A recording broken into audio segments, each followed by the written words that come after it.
Welcome to This Explainer. Today, we're diving into a pretty fascinating sociological mystery.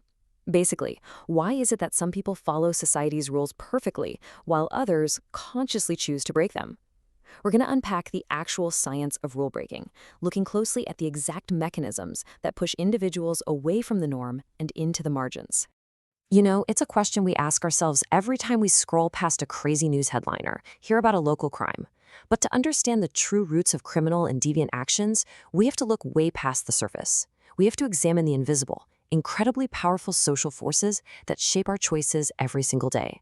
We aren't just talking about a few bad apples here. We're talking about structural pressures, psychological breaks, and deep-seated social disconnects that actually affect all of us in one way or another.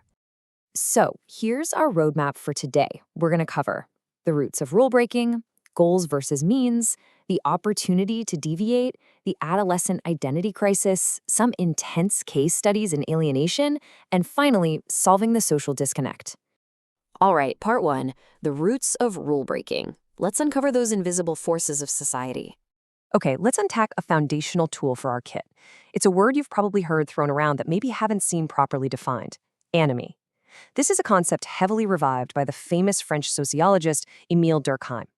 Durkheim described anomie as a highly dangerous state of normlessness.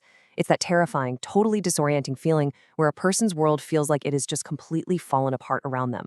The standard rules of conduct have weakened or completely disappeared, leaving the individual socially isolated and wildly anxious. In this state, the rules of society simply no longer apply to them. Then we have alienation, and this takes anomie a massive step further into an extreme, sometimes really hostile estrangement from society. The alienated person completely feels like they belong at all. They look at the world, they look at the people around them, and they feel this deep, deep personalization.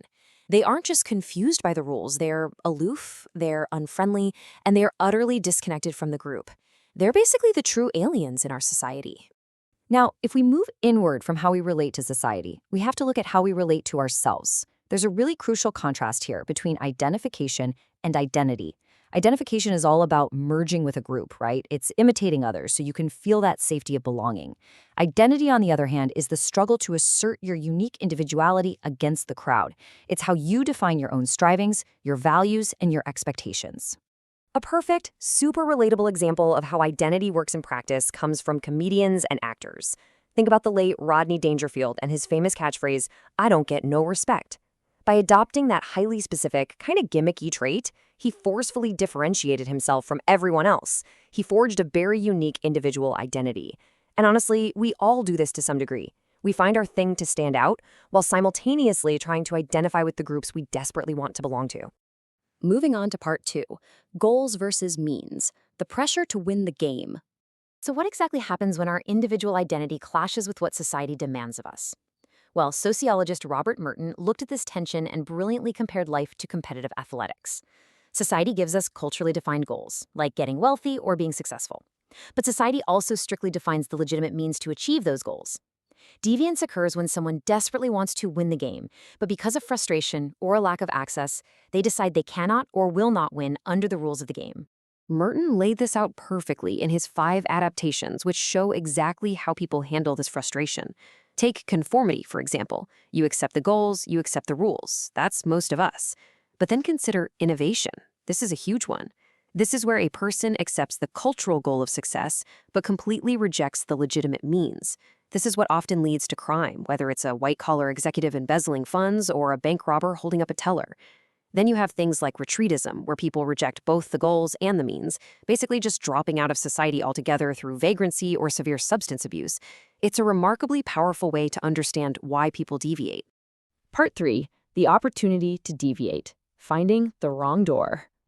You know, we might just assume that if someone decides to break the rules, they can just go do it. But researchers Cloward and Olin pointed out something wild.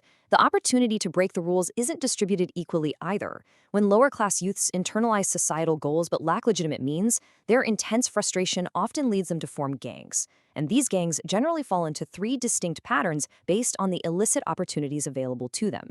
You have the criminal gang, which focuses on stealing and illicit enterprises to get money. The conflict gang, which acts aggressively, fighting for status through violence and vandalism. And the retreatist gang, which escapes the frustration entirely through the self-indulgent use of drugs or alcohol. So the crucial point here is that even rule breaking is structured by the environment you're in.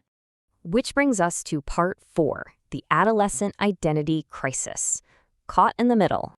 Let's look at how all this pressure builds during a very specific volatile phase of life.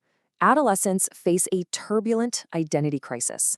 As the research notes, they are constantly fighting it out with authority. They're too old to be children, but too young to be adults. They have intense motivation, but face constant, daily frustration.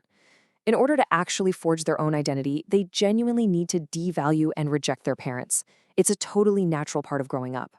But because they're pushing their parents away, they become highly reliant on peer group approval or alternative models outside the home. And if those alternative models are alienated or deviant, that identity crisis can tragically pull those youths straight into delinquent subcultures. Part 5, Case Studies in Alienation, Theory in Fatal Action. Now, it's one thing to talk about abstract theories, but what happens when they play out in the real world? Let's look at the incredibly chilling true crime case of William Cook. Cook's life was a dark masterclass in extreme alienation. Born into severe poverty in 1929, he was literally raised in an abandoned mine shaft by an uneducated father who eventually just hopped a freight train and abandoned the family.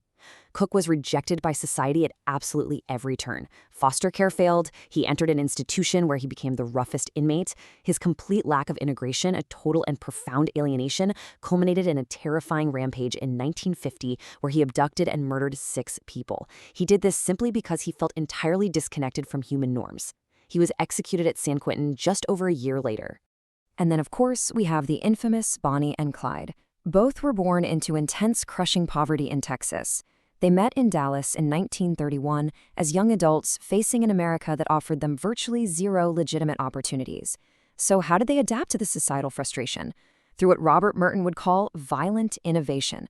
They fully accepted the cultural goal of getting money and making a name for themselves, but they completely rejected the legitimate rules of the game. Their subsequent spree of bank robberies and, frankly, mindless killings perfectly illustrated the concept of anomie, a total, absolute disregard for societal norms. Just listen to how the New York Times described them the day after they were killed in an ambush in 1934. The paper captured their absolute normlessness perfectly, calling their violence the actions of a more pathetic, illogical, and murderous pair of social truants. Social truants. Wow. It's such a powerful phrase, right? It perfectly describes individuals who are completely and totally alienated from the collective conscience of society. Finally, Part 6, Solving the Social Disconnect. Bringing it all together. So, having seen the fatal, real-world consequences of these social forces, how on earth can society begin to fix the root causes? Well, according to the sociological data, the answer lies heavily in community-based solutions. Remember earlier when we discussed the adolescent identity crisis and the need for alternative models? Providing positive, trusted adult role models for at-risk youth is literally one of the most successful ways to stabilize a growing personality. Furthermore, building local institutions, things like community councils, robust public recreation, and fair public schools helps ameliorate differences. It provides legitimate avenues for success. It actively lessens alienation while simultaneously respecting every citizen's individual identity. Which leaves us with a pretty provocative thought to consider today. Look around your own city or town. Think about the structure of the society you live in. Are the rules of your community really giving everyone a fair, legitimate chance to win the game? Or, through a lack of access and opportunity, are we actively pushing our most vulnerable neighbors toward the margins, toward anomie, and toward deviance? It's a question we absolutely must ask if we want to truly understand and solve rule breaking. Thanks so much for joining me on this explainer, and keep questioning the world around you.